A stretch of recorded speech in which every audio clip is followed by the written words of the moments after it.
taste and see that the Lord is good. Jubilee is a word to describe immense joy and just all of the hearts and butterflies and rainbows and all of the things that should be coming of the Lord. And this is what Melissa talks about in the retreat of 2017. Yeah, I sure did. Faith can feel like hearts and butterflies until someone lights a match and burns it all to the ground. Welcome to the Burning Butterflies podcast. The sad thing is that there's abuse of every kind within the church. But the spiritual abuse is the stuff that just It's a place there shouldn't be abuse. Like, there just shouldn't be abuse in a place that claims to.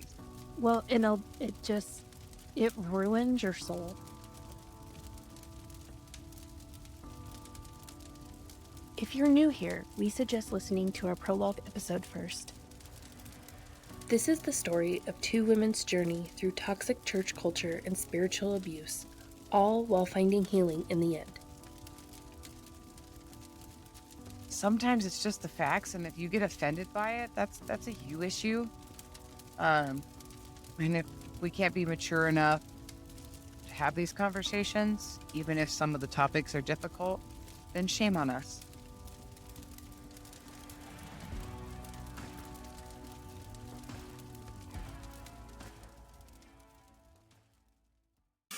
Oh my goodness. Yeah. So the retreat was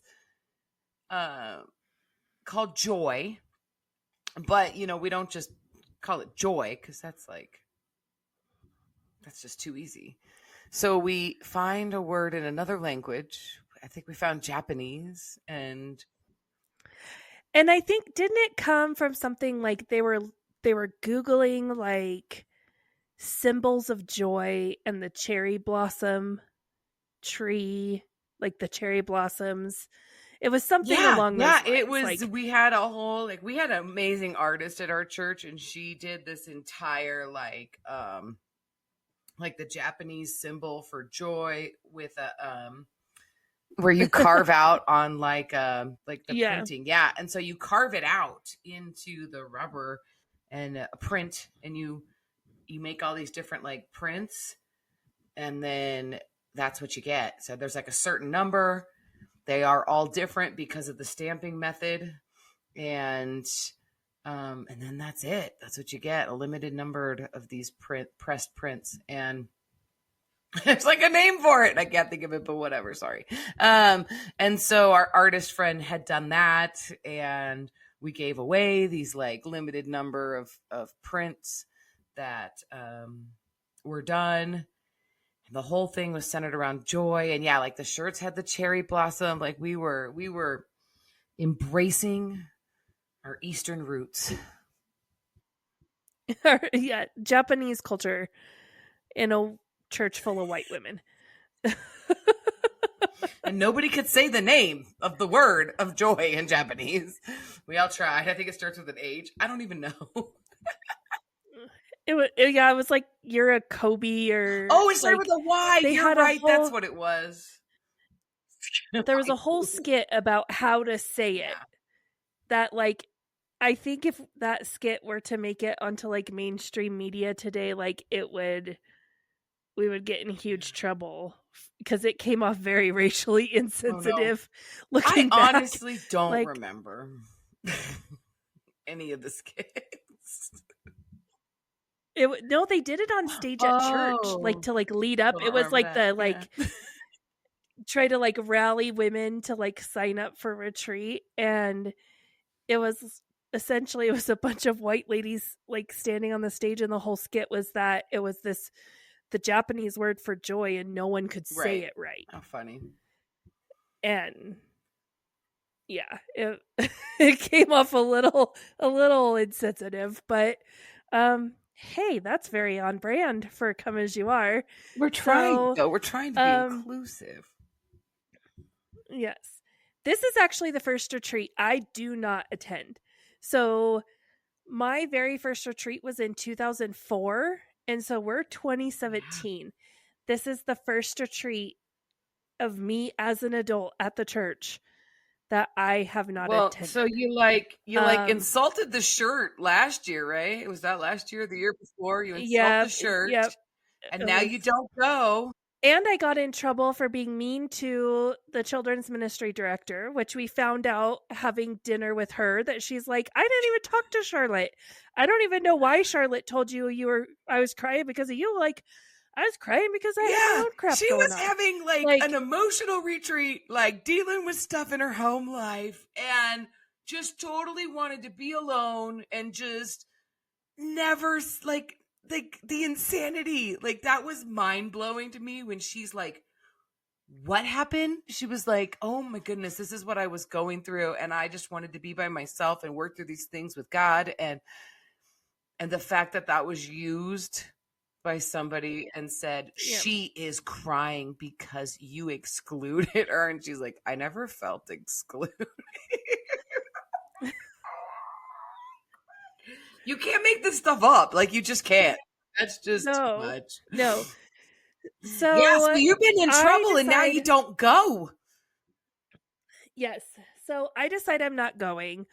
I decide I am over retreat. I officially join the camp because there is a small amount of women at Come As You Are that are like, I'm not going to retreat. I don't need to go up the mountain and stay in a cabin and have to share a bathroom with women and listen to women Yeah. cry and sleep on an uncomfortable bed. Like, if I want to go and have like a retreat where it's just like I'm hearing from God, I'll book a really nice hotel somewhere and I'll just go have a nice weekend and get a massage and, Yeah. you know, I'll spend my money that way. And I mean, retreat was getting expensive. Like in the beginning, retreat was like $60.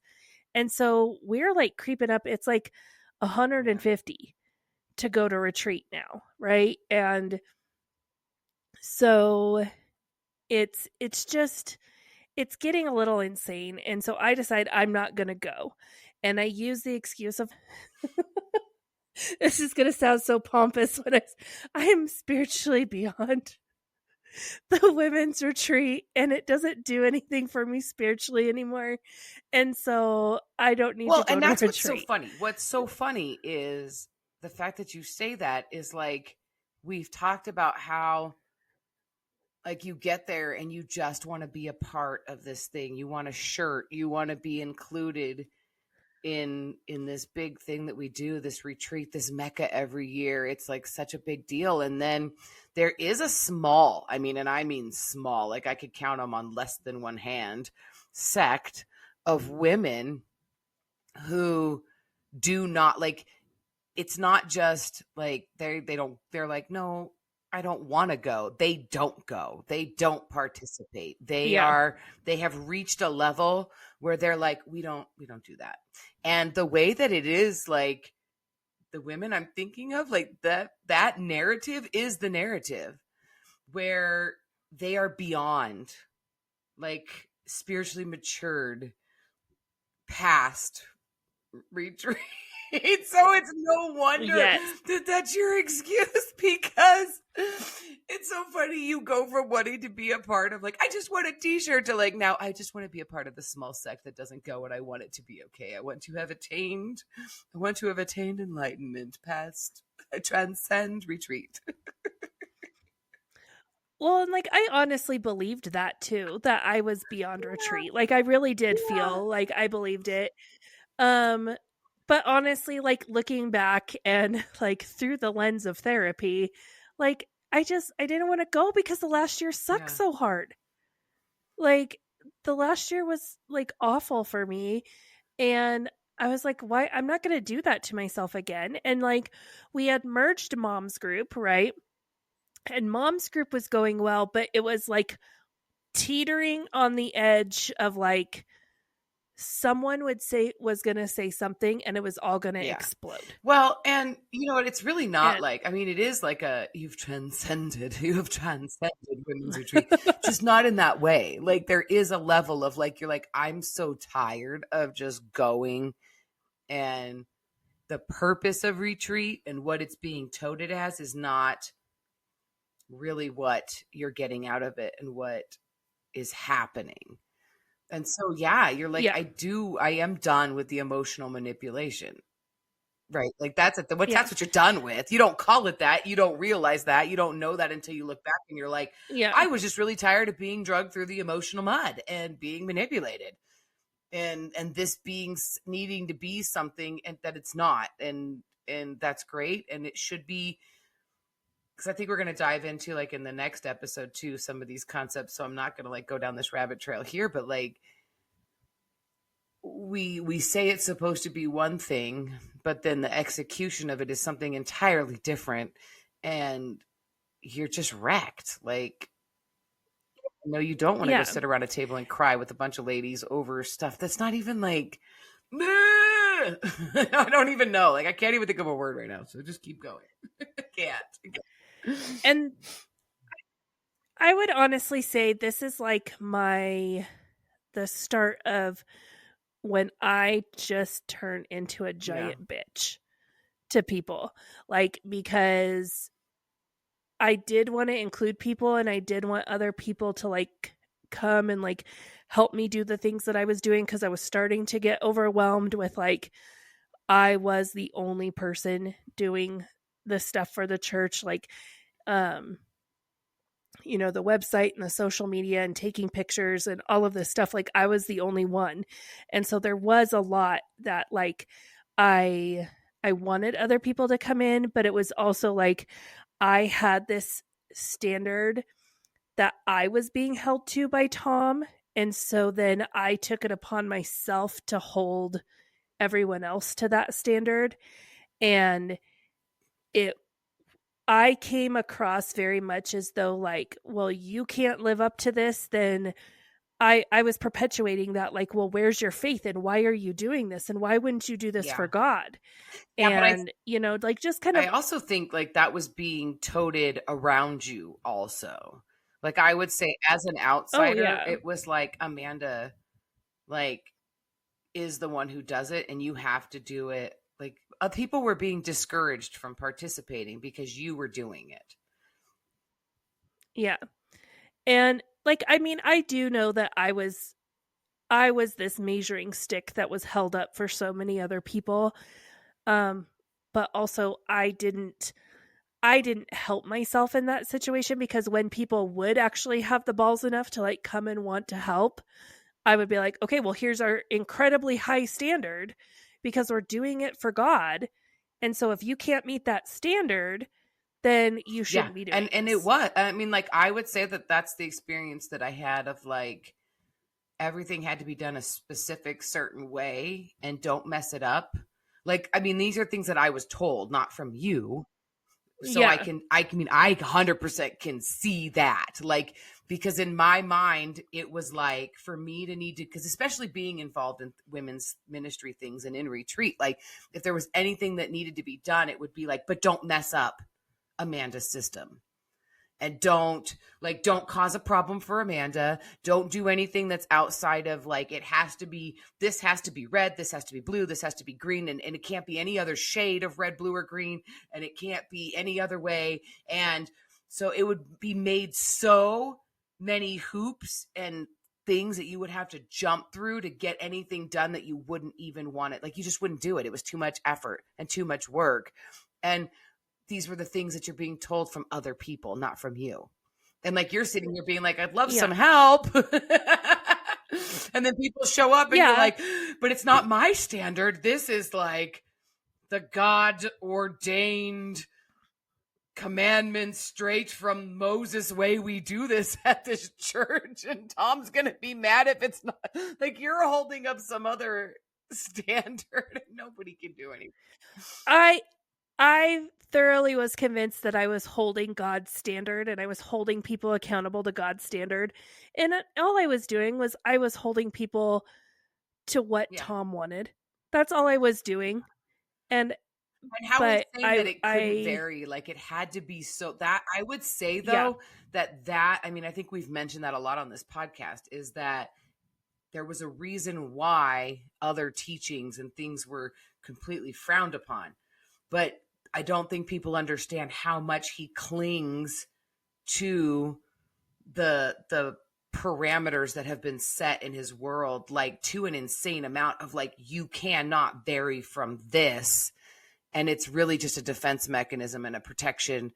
And it's like, it's to a level of like being neurotic of like, we do not vary from any iota of the law. And we use scripture to back that up. But really the truth is it's some man's insecurity and inability to rationalize anything else. Like, and it goes even beyond that. It goes to the point of even like, where do you save stuff on the church, like the shared drive for like the church computers? Like if you vary that, if you add a new folder, you had to account for why you added that folder. If he sees there's a new folder on there, he wants to know what is in it and why it's there. And if you were like, oh, well, we were saving this in this folder, but now we're saving it here. No. Absolutely not.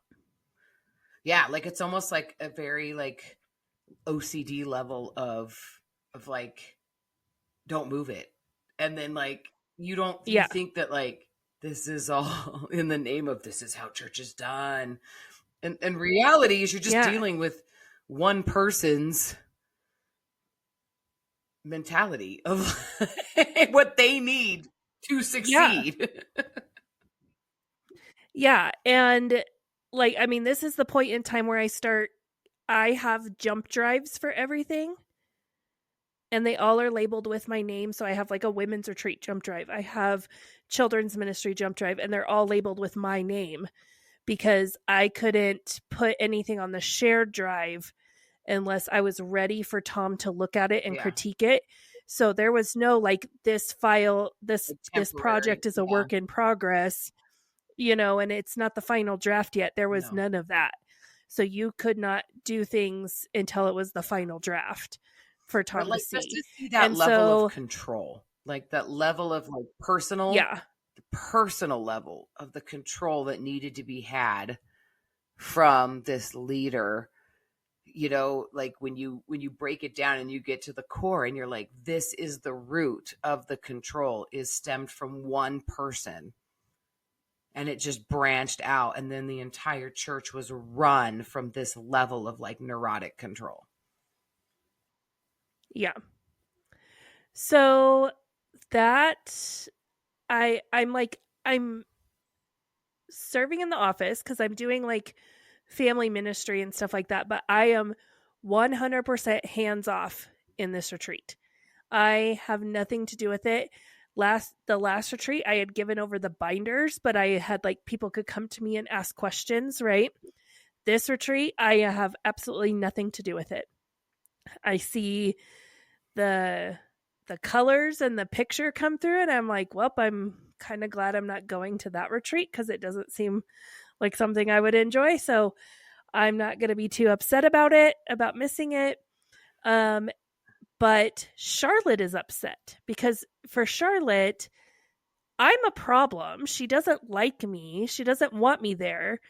But also she knows I'm that measuring stick and I'm that standard that they have spent all this time holding me up to other women. And so if I don't go, she's worried that this is now going to set a precedence and that other women are going like they have to a feel choice. Like they have Yes.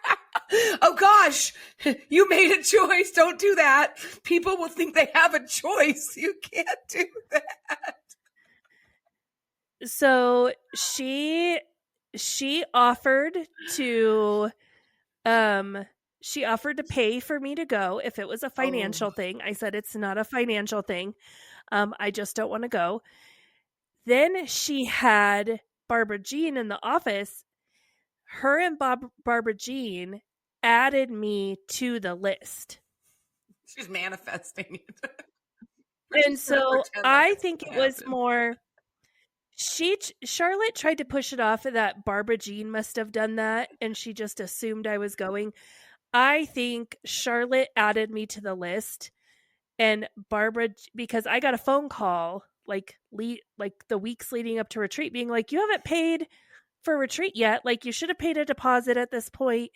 We're collecting final payments. Like you haven't made a payment for retreat yet. And I'm like, Because I'm not going. Well, what do you mean? You have to go. Yeah. You always go. No, I don't think Barbara Jean knew And you weren't going. I just think your name got added to the list and let the pieces yeah, but fall I where they did have to may. tell Barbara Jean. I had to tell Barbara Jean probably a handful of times I am not going, because there was one point where she's like, well, I'm just going to leave your name on the list, because what if you change your mind and you decide you're going to come up there? Then you're not going to have a name tag, and your cover for your notebook isn't going to have your name on it. Like, we're going to have to write it in with a I could Sharpie. see that conversation happening of like the first time she calls you and you're like, I'm not going. And she's like, okay. And then the next meeting that she has with Charlotte, she's like, nope, she's not going. I'm taking her off that, because she had to have been able to justify that. And that doesn't seem like something to me like she would justify on her own. Like, that's not her that I know of her. Yeah. She's more like, okay, you're not going. I'm moving you. For her, if you said I'm not going, in her mind, she would need to take you off the list, because she's not going to deal with your name still being there. You're not going, fine, you're not going, off the list. I don't want to keep having to jump over your name on the list in what I'm doing. That's her personality. So I can see the meeting and the conversation of being like, no, let's just leave her there. But then Charlotte needing to justify it to Barbara Jean so that it makes sense for her to put up with your name being on the, you know what I mean? Like, does that makes total sense to me. And even like, because so everyone who's like on the leadership team of retreat, and everyone who's like leading something, and the setup team and the prayer team, they all leave and go up early on Thursday. So it's like a Thursday night, all day Friday, and then Saturday morning is retreat. Right? So they leave Thursday morning so that they are set up and ready to go. So then Thursday late afternoon, when women start arriving, they're set and ready, and they're, ready to rock and roll for ladies to check in and all of that. So I'm in the office that Thursday morning. Charlotte and Barbara Jean are even like, are you sure you don't want to go? Are you sure? Are you sure? And they made me a name tag and a cover. Notebook cover with my name on them. They made me one, and they showed it to me. We have it. Are you sure you don't want to go? It's fine. I'm sure Justin and the kids will be fine. It'll be okay. And Charlotte again told me, you wouldn't have to worry about paying. It's fine. Just come up. You get to the last minute, like, well, and like, honestly, the only thing that I had at that point driving me was the fact that I had done registration so many years that Charlotte's pet would come in. This woman didn't do anything all year long. Half the time, the only reason she signed up and came to retreat was so that she could speak at retreat. She would hang on and do stuff at the church for a couple months afterwards, and then she'd be gone until the next retreat. But she would come in every retreat and make a big deal, and she'd have to be really loud and ask, how many women haven't paid for their retreat? I would like to personally write a check to cover the cost of their retreat. So whatever the remaining balance is, and she'd say it really freaking loud. And it's like every year, it's like, this, we do finances at the end. Like, everything was always in a row. You get your name tag, you put your name tag on, you go to the next section, you get your notebook, you go to the next section. Like, it was the same every freaking year. You've done this enough that you go to the end, and Barbara Jean is sitting at the end with the spreadsheet, and she's going to tell you how much there's a remaining balance for, right? But instead, you stop at the beginning and you make a big production out of it, and you're really freaking loud. And all this woman wanted was for people to be like, oh, look at Charlotte's pet. She is such a philanthropist. She is such a kind-hearted human. Look at her doing the Lord's work and paying for women who can't come. Bull crap. Like, if she cared that much about it, she would have went into the office in private the weeks leading up to it and been like, who can't pay? I'll pay for them. You just call them and say you no longer have a balance. But no, everyone had to know it was her. And that was like the only thing I had that day of like my that deep in my soul, I was digging my heels in because I was having like some FOMO, right? Of not going to retreat, but that was my only like, I will be damned if Charlotte's Pet is going to pay for me and make a big freaking deal out of it in front of all of these women. Like, Nope. nope. Yeah. So that is my experience with that retreat. But you spoke at this retreat. I did. Okay, like, and let's clarify something really, really. I don't even know. Like, I guess let's start out with we left off in April that Froggy has got kicked out, and he believed when I said, I am done with you, get out of my house. And his dad showed up and dragged him out of my house. And he went on his merry way. He believed that I was 150% serious. Like, that was it. That was the last. In his mind, in his being, he knew that that was it. It was over. And he was never... Yeah. This is beyond Ross and Rachel were on a break. We're done. He's never coming back. In his mind and in my mind, in that moment, that's where we were at. And I feel like I might be beating a dead horse when I say that, but everybody needs to understand. Like, this wasn't just like, I said, we're done. Like, up until this point, there had been fights. He has left. He went and stayed a day or two at his parents' house. He'd come back. We were good. Like, there was no finality to any of those times before. It was, this is our cycle. This is what we do. We go 6 weeks or so, and then we have a 3-day meltdown, and then we go another, I mean, it basically be like 3 months, So we're like 12 weeks good, 3 days bad, we're back to our starting all over again. And this was continuous, for all these years. It's super important to just hang on to that thought and idea and understand that not only in my mind was I 100% done, but in Froggy's mind, I was 100% done.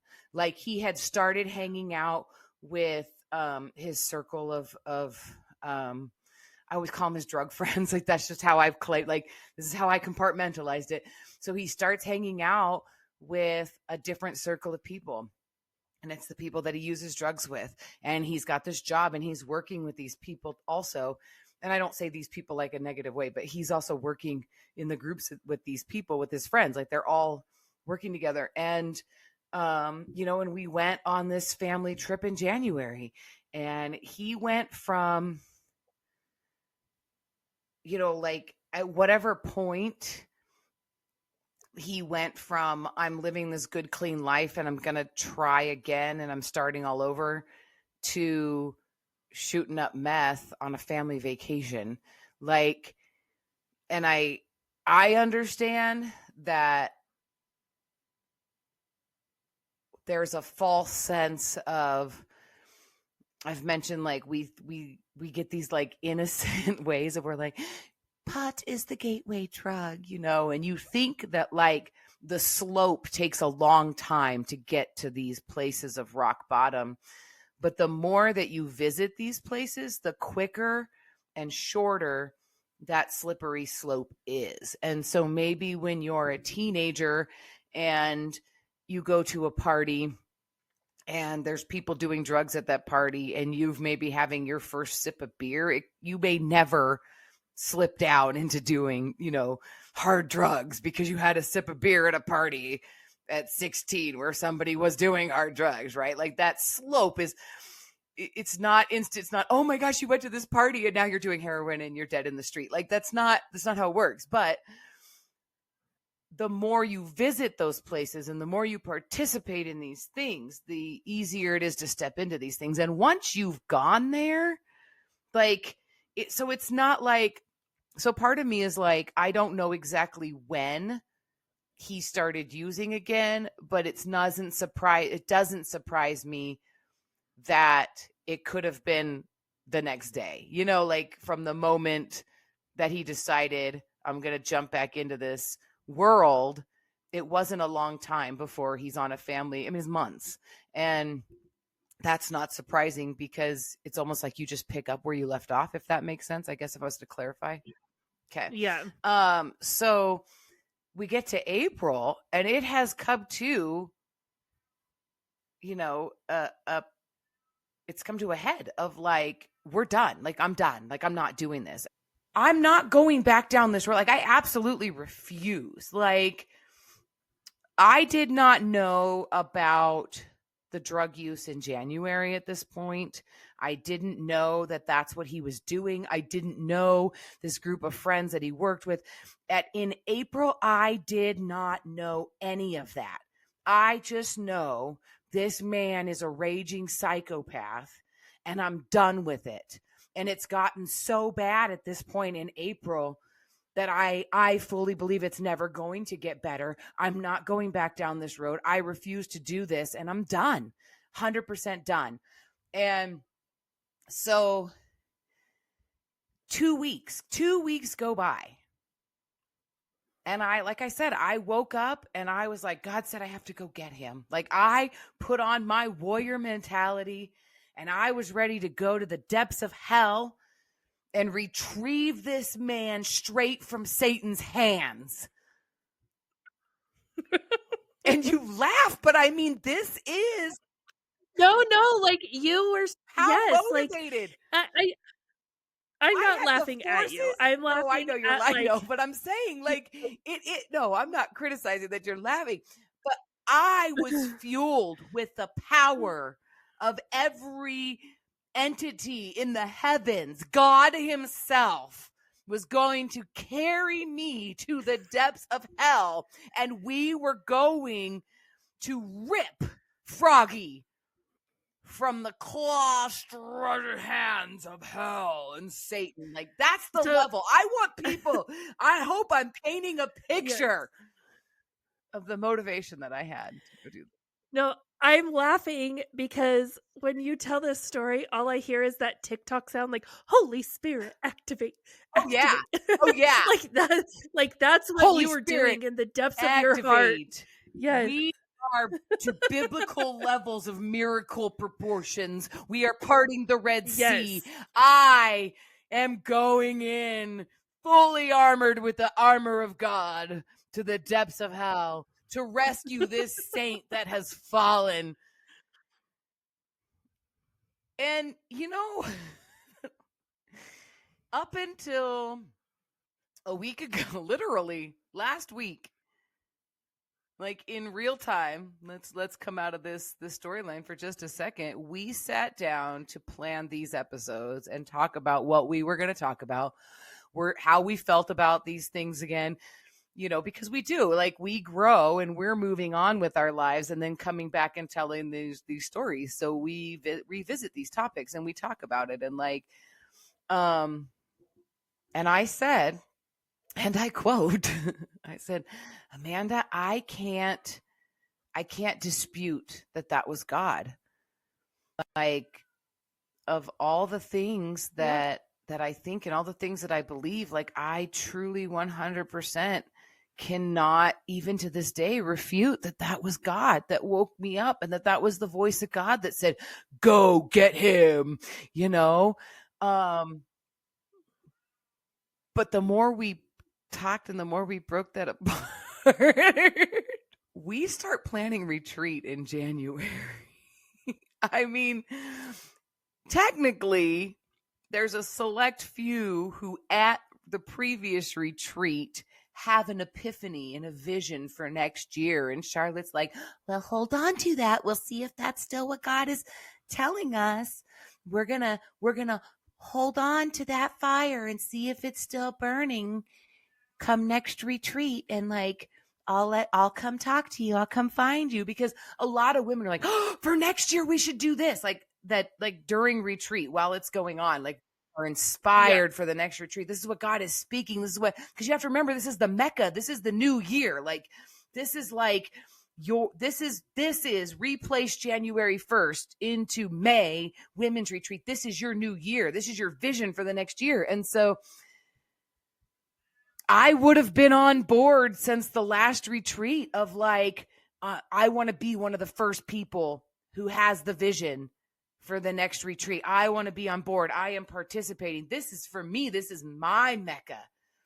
And I'm a speaker and I participate and I'm involved in everything. Come April, we are 1 month away from the biggest event for women at the church. You cannot tell me that my entire life's work, calling in the church, mission, identity as a women's speaker, a worship leader, like I am on board and slated to speak about the joy of the Lord in less than 30 days. And I miraculously wake up and the Lord tells me I have to go get my husband and rescue him. Like, the most surprising part to me is that this realization happened a week ago. We're 3.5 years out of this whole ordeal. And a week ago, I realized that I was in the middle of participating and planning like the Super Bowl. And I was the Super Bowl entertainment. And this choice word is going to ruin that by... Yeah. I don't even know at this point, like, you have to understand, I don't know where he's at. I don't know what he's doing. I just know that he is not at his parents'. He's living with a coworker, but I have no idea at this point the depths of hell that I'm about to walk into. I don't know. And you can't speak at retreat if you are not in a good place with God. And how would you be in a good place with God if you kicked your husband out of the house? Like, or if like he's still, how does he and still... his mommy is the one telling you if you are in a good and I place have to with talk God about or it. not. And I talk about my life. I'm very authentic and transparent. Like that's the honest truth right there, is that I'm like, nope. And I've been through things in my life where I don't sugarcoat it. I don't hide it. I refuse to do that. And they know that. And so like for 2 weeks, nothing happens. We're like suspended in air. I'm not going to church. And of course they're fine with that, because if I show up, then they have to talk about it. Yeah. You're right. Here. Where's so Froggy? I go to them after 2 weeks. And because I'm on a mission, I have to go get my husband. And I go to them. They don't know where he is. They haven't seen him in 2 weeks. You would think that would be just a little like the level of their concern, like, should have matched a little bit more. It didn't. Like the fact that they were just like, we don't know. Nobody knew where he was. Yeah. Nobody really seemed to care. You know? Yeah. Why do you care where he's at? I thought, like, you're his wife. Yeah. I mean, of course the response was like, yeah, you should do that. Go for it. You know, like, yay. Yeah, that's great. Right. Like, but it was way bigger in my world and in my mind than it really was in anybody else's. Like when I look back on it. And so. But honestly, like, they're his parents, and they're the ones who are perpetuating this idea of, like, you need to listen to God, and God speaks to you in these miraculous ways, and all you have to do is seek him, and he will give you your heart's desire, and your heart's desire is to have this God-honoring marriage, and your husband has gone astray. Like, you should have thought that they would have rallied behind you, wanted the whole church to pray. Like, they should have called a meeting of like, Melissa's about to do this. Like, the whole prayer team should have been there, laid hands on you, and sent you out. Yeah, I was doing all that for myself. They didn't have to do anything. Like the fact that they didn't, like, No, I was feeding but the whole thing. but that they didn't respond No, they didn't that way respond that way. is because I've watched them respond that way to Yeah. other people. We had women who wanted to take bottled water to Oklahoma or somewhere, Missouri, when a tornado went through, and we had to respond that way to that. This is their son. And we can't pray for it. Like, that just... No, like I really feel, looking back, like I was managed in a way where they were like, okay, sure, go ahead. And then at the end of the day, if you do anything like that's too crazy, we just tell everybody you're crazy, because you are, right? So like I had already been managed to the level of like, and it's so funny because you would think, like, I think all of our listeners would be like, well, didn't Charlotte sit down and have a talk with you about your retreat talk and what you were going to say and how that was going to be handled? Like, I had to give word for word what I was going to say. Did she show concern? Did she bring up, hey, you're getting ready to, like, were you motivated? Like, did she come to you and say, you're getting ready to speak at retreat? How are you going to handle this situation? Like, what are you going to say? Like, did anybody come to me and say, well, if he's not home, you can't speak? No. Like, for 2 weeks, I didn't talk to anybody. And because the Kool-Aid had already been served. And that's what people don't understand is you reach a point, you and I are both at this point in the timeline where they don't have to have those sit down talks with us. They don't have to bring up that stuff. We know. And it's ingrained in us. And then you are convinced that it is God telling you that you have something off in your life, and in order to be considered righteous and holy and worthy in his eyes, you need to fix these things, because the Kool-Aid has taken full effect and they don't need to serve it to you anymore because you're already in. And they're more than happy to let me just go away for a little while and let the whole thing get swept under the rug. And so then I show back up and they're like, okay. And like, I didn't have their full support. There really was like, they were very nonchalant about it, of very much like, okay, well, if this is what you're going to do, and let us know if you need anything, like, and I do remember when I did finally track him down and I was like reporting back to them, like, I was like, okay, I'm going. I need you to know where I'm going in case something happens. Like, this is where I'll be. This is where I'm meeting him, because I'd gotten a hold of him and I had made arrangements to. He's with dangerous people. Yeah, and like, I don't fully understand that yet. Like, I'm kind of getting a sense and an idea of like, where are you and what's going on, but I really don't have a full understanding.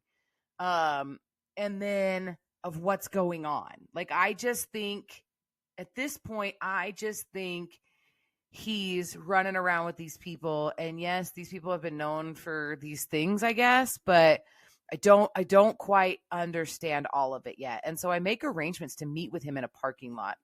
And I am like, seriously reporting back to them, like with Charlotte. And I'm like, okay, I'm meeting him at this time in this parking lot, just so you know, if anything goes down, like I knew there was a sense of something is off and like, this is like dangerous, and she's just like, okay, well, let us know, like a typical. Like, I'm going to run to the store real fast. I might stop, off over here before I come home, or I might come home right away. Okay, either way, just let me know so I know when to plan dinner. Like, that was like, and I'm treating it like she's the cops. Like you're my defense. If something goes wrong, you're my 911, right? You need to come and find my dead body. Like, and it's not, I mean, it's just insane. It's insanity. So anyway, he doesn't show up initially at the first time on this day. He doesn't show up, and I just kept blowing up his phone. answer. Like, I guess he couldn't ignore me. So I show up in this parking lot and he doesn't show up. So I start blowing up his phone. Like, WTF, what's going on? Like, I'm on a mission here and you're not cooperating, mister. Like, you need to be here. And so 3 hours, something like that, 3 hours later, he finally meets up with me in a totally different parking lot. And he's like gonzo, like just completely, just high as a kite, just completely like just gone. So then he was like, can you take me over here? So then I became like an accessory to his lifestyle in this moment. So he meets me in this parking lot and he's like, what do you want? Right. And I'm like, what are you doing? Like, so we have this whole we start having this conversation. And then he's like, will you run me over to the store over here? So then I take him over to the store. Right. And then he's like, hey, wait here for me. I'll be right back. I gotta go. I gotta take this to a buddy or whatever. Right. I don't know. So he leaves for a little bit and I waited in this parking lot for him to come back for like an hour. And then he comes back and then he's like, all right, can you take me to like can you take me home, like to hit where he's living?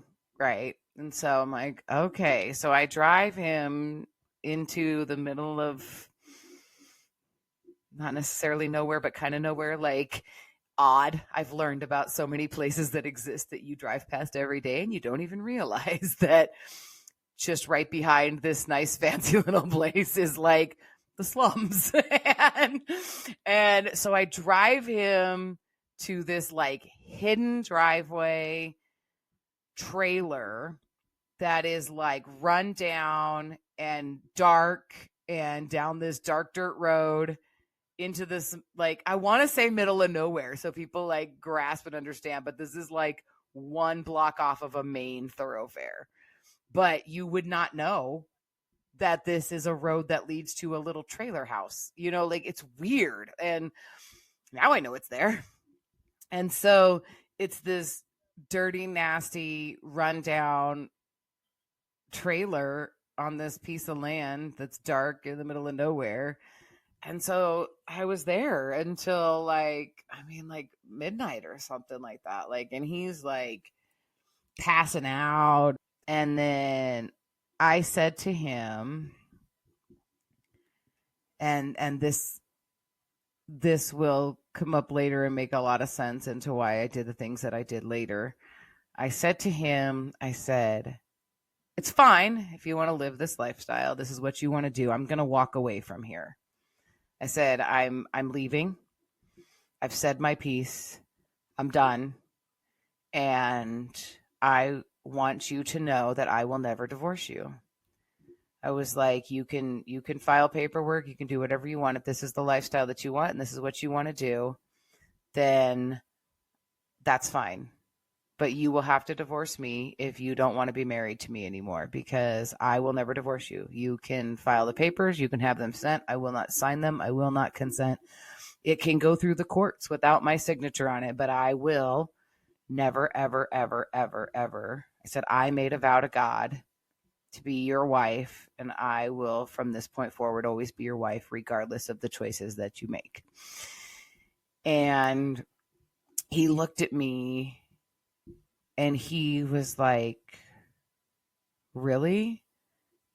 He's like, because nobody's ever done that for me before. And he's like, my ex-wife divorced me and I didn't want the divorce and I didn't agree to it. And, he's got this whole, I don't even know the truth, that, but he's like, she served me. I didn't want it. And she walked away from me. And I get this whole like sob story about his ex-wife and whatever. And then, and he's like, okay, well, like that was my big gesture. And for some reason that convinced him that he didn't want this lifestyle anymore and he was going to come back home. But it was on that day that I found out about the people he was working with, how he got the job, the people that he says he ran into them at the job, where now I question that. what exactly he was into, what he had been doing for 2 weeks, his girlfriend. I got to listen to all about his girlfriend, like, and he was like, in the beginning of this 7-hour journey, like, because when I met him, he was done. Like, you told me you're done. And then he was mad at me through part of it because he's like, you said you were done. So I've gone off and created my new life. How can you? Why are you here? Yeah, how annoying dare me? you come back and now you want me? No, you told me you were done, and I'm sorry. I have a whole brand new life, and I'm happy, and I'm living my dreams. Like, that's where we started the conversation.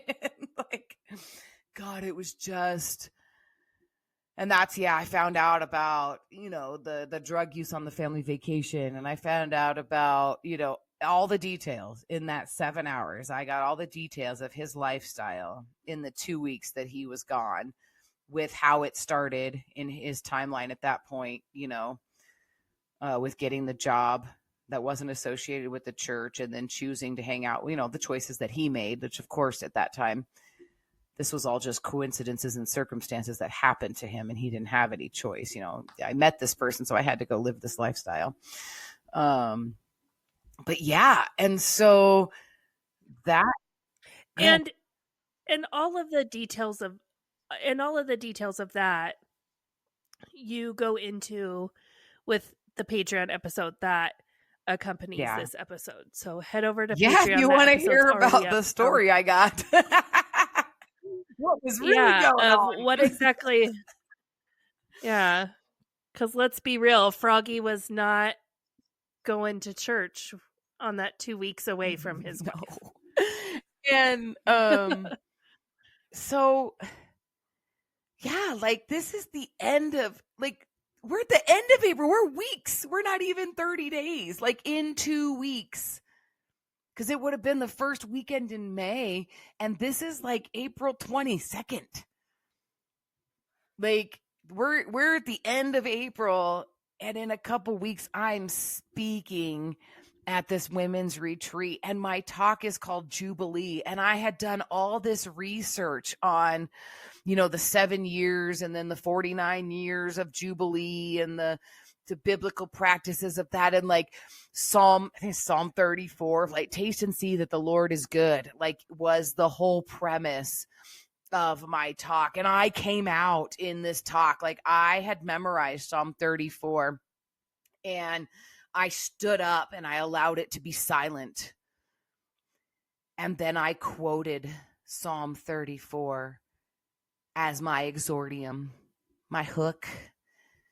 I'm an amazing public speaker, by the way. And so this is my exordium, and I'm drawing it you could hear a pin drop. Like, I just spoke scripture over this group of women about taste and see that the Lord is good. And then I gave my talk on living in Jubilee.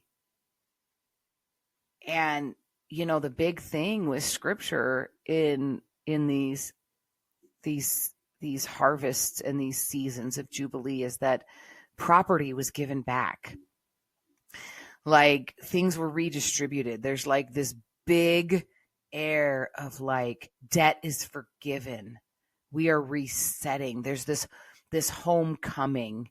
If you've lost property, you regain it in the celebration of Jubilee, like in these ancient Hebrew cultures. Like, this is what was practiced. And man, how it just so synchronistically lined up with my life.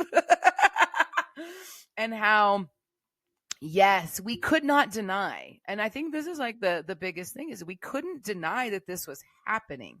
Tom and Charlotte couldn't deny that their prodigal son was once again living the life of a prodigal, and that he had run off, and that, yes, he struggles, but, we're going to have this, there's going to be this homecoming, but it was talked about as if it had already happened. Like, just because I went and got him that checked the box that I could still speak at retreat. And it didn't matter what was going on in reality over the next 3 months. Because you made the statement, I will never Yeah. divorce you. You said the magic Christian women words. And I told that story in my retreat talk. Like, I didn't tell all the details of where I found him and what went on that day and like all of that. But it was me saying that made him decide to come home. And so because I said that and because he decided to come home, that's it. It's over. Story done. But he didn't come home until the end of July. And this is May, June, July. I mean, we're 3 months of the process. And you're proclaiming it. And you're proclaiming it as he said, okay, I'm done. And he wipes his hands and he's done with that life and quits everything cold turkey and is ready to return. Yeah, the prodigal son has come home. We rescued him. My prayers were like, it was so like the insanity talking about it now and thinking that in beginning of mid-April, he leaves, he spends 2 weeks, living in this total other lifestyle, other universe of living.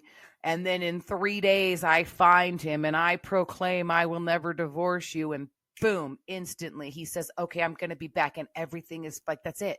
That was the story. And I believed that. I lived that. Like I owned that. Like, that's it. You said you're coming back. We're good. I'm speaking at retreat. And I proclaim this joyous life of the Lord. But when you sit down and you go, I'm like, how did I speak? Like, that's where we got to, even in the beginning of like planning. I'm like, how did I speak? I spoke at that. We're like, it surprised me that retreat happened when it did. Because I'm like, I know the talk I gave. I know the attitude. I know the belief system. I was proclaiming that the prayers worked. I posted on prayer walls. And it worked and we prayed and it was this instantaneous miracle. But the truth is it wasn't instantaneous. And it took months and then it was never good ever again after that. Like, it never got fixed after that. But Jesus performed a miracle.